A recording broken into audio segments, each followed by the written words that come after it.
చేస్తామనేది. Right right okay okay Srinivasa Rao గారు, మీ voice issue అట్లానే ఉంది. మరోసారి నేను మిమ్మల్ని అప్రోచ్ అయ్యేటటువంటి సిచ్యువేషన్ చూస్తాను. రైట్, అల్జాపూర్ శ్రీనివాస్ గారు, నా ఆడియో క్లియర్గా ఉందా మీకు?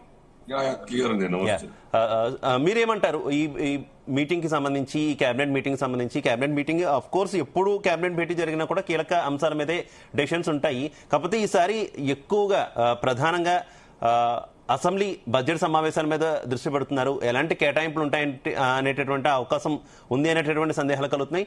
ముఖ్యంగా మెట్రోకి సంబంధించి, మెట్రోను ప్రభుత్వం పూర్తిగా హ్యాండ్ ఓవర్ చేసుకోవడం మీద కూడా ఒక కీలక డెసిషన్ తీసుకునేటటువంటి, అంటే ఆల్రెడీ అఫ్ కోర్స్ డెసిషన్ అనేది కన్ఫర్మ్ అయింది, మార్చి కల్లా కంప్లీట్ చేస్తామని అంటున్నారు. కాకపోతే అది రాష్ట్రానికి కొంత భారంగా మారేటటువంటి అవకాశం ఉందనేటటువంటి వార్తలు కూడా ఉన్నట్టు నేపథ్యంలో ఎలా చేస్తారనేటటువంటి చర్చ నడుస్తుంది కదా, ఏం చెప్తారు? శివ గారు నమస్తే. మీకు, మా తోటి ప్యానల్ మిత్రులకు, ప్రేక్షకులకు అందరూ. ఈ బడ్జెట్ యొక్క స్వరూపం బహుశా శివ గారు సుప్రీంకోర్టు జడ్జిమెంట్ లేకుంటే సుప్రీంకోర్టు యొక్క chief justice of India opinion బయటకు వచ్చిన తర్వాత ఈ యొక్క ప్రభుత్వం యొక్క ఆలోచన మారుతుందని అనుకుంటాం. ఎందుకంటే అక్కడ బ్యూరోక్రాట్ బాబోస్ ఉంటారు ప్రభుత్వంలో, ఐఏఎస్ ఆఫీసర్లు, అనేక మంది ఇంపార్టెంట్ ఆలోచన పనులు కూడా ఉండి ఉంటారు. ప్రభుత్వంలో ఉన్న మంత్రివర్గం అంతా కూడా చదువుకున్న వాళ్ళు, పేపర్ చదవగలుగుతారు, టీవీ చూడగలుగుతారు, టీవీ హిందీ ఇంగ్లీష్ భాష అర్థం చేసుకోగలుగుతారు.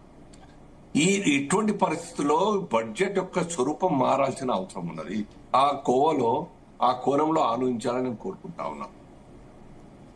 పరిపాలన ఇప్పటికి కూడాను ఈ ప్రభుత్వం యొక్క పరిపాలన ట్రాక్ మీదకి రాలేదన్న విషయం కాంగ్రెస్ నాయకులు, కాంగ్రెస్ ఎమ్మెల్యేలు, చాలా ముఖ్యమైన కాంగ్రెస్ స్టేట్ లీడర్స్ కూడా డైరెక్ట్ ఆర్ ఇండైరెక్ట్ ఒప్పుకుంటున్న విషయం మనకు అందరికి కూడా తెలుసు.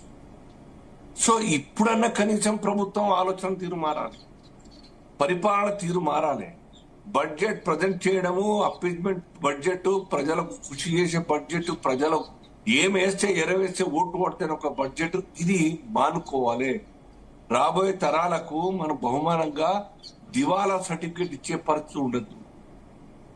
రాబోయే జనరేషన్ కు, నెక్స్ట్ గవర్నమెంట్ కు దివాలా తీసి సారీ అని చెప్పే పరిస్థితి ఉండద్దు. అంటే ప్రభుత్వం యొక్క ఆలోచన తీరు మారాల్సిన అవసరం లేదు. ఇప్పటికే అనేక వాగ్దానాలు, 6 గ్యారంటీస్ కావచ్చు, మిగతా వాగ్దానాలు కావచ్చు, లేకుంటే మీ యొక్క బృహత్తర పథకాలన్నీ కూడా ప్రపోజ్ చేసి అనేక సార్లు మాట్లాడిన పథకాల గురించి కావచ్చు, which are so far not at all open కాలేదు, స్టార్ట్ కాలేదు.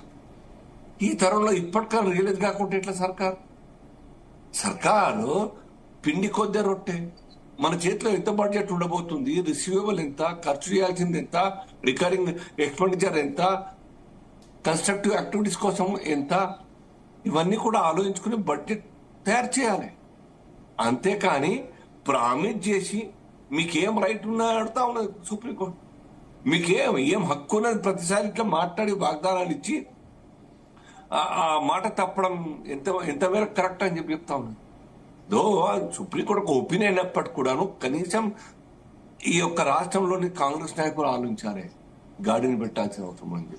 కాబట్టి ఈ తరంలో మళ్ళీ ఈ యొక్క బడ్జెట్ లో, ఇంతకుముందు సోదరులు కూడా చెప్పినారు, రామ్మూర్తి గారు కూడా చెప్పినారు, లాస్ట్ గవర్నమెంట్ లో, లాస్ట్ బడ్జెట్ లో, అంతకుముందు బడ్జెట్ లో ఏమేమి ప్రామిస్ చేసినారు. You just release white paper అని.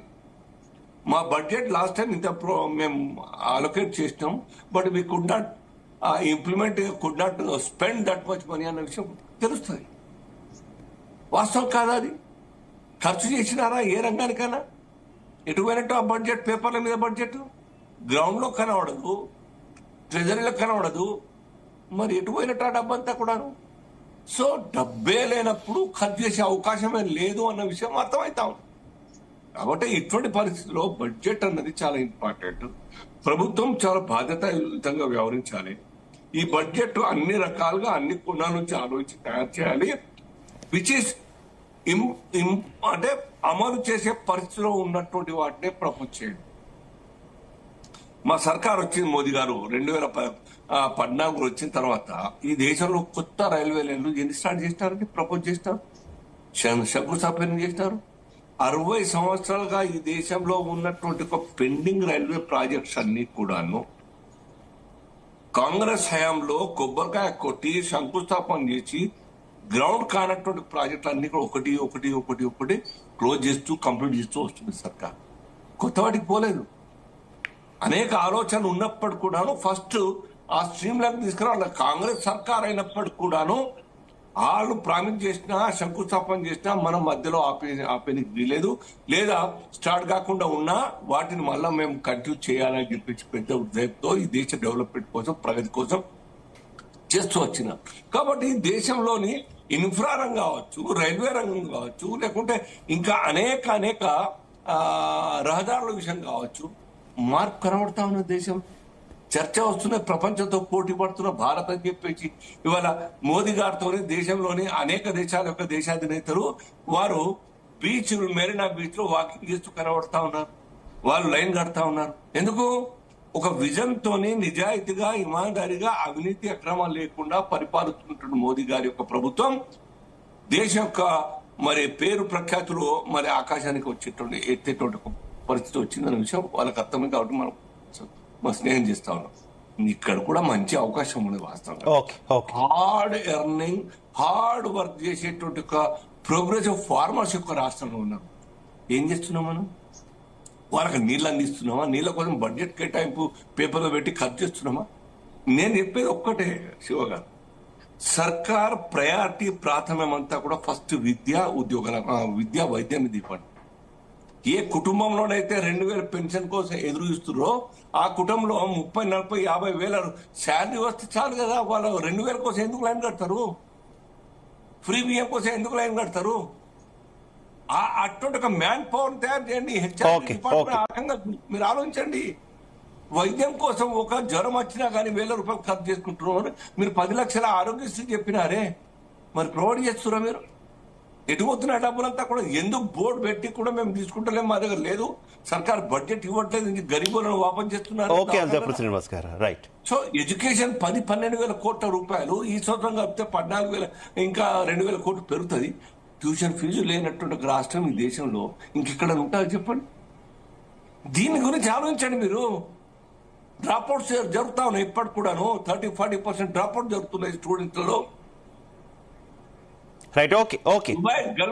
గల్ఫ్ దేశాల కోసం విజా తీయడం గొప్ప కాదు, విదేశాలకు పోతున్నట్టు గొప్ప కాదు. అది చదువుకొని ప్రయోజకులయ్యే విధంగా తయారు చేసి పంపడం ప్రపంచానికి. Right. Okay got your point అల్జాఫర్ శ్రీనివాస్ గారు. జయరామ్ గారు ఆడియో క్లియర్ కదా మీకు?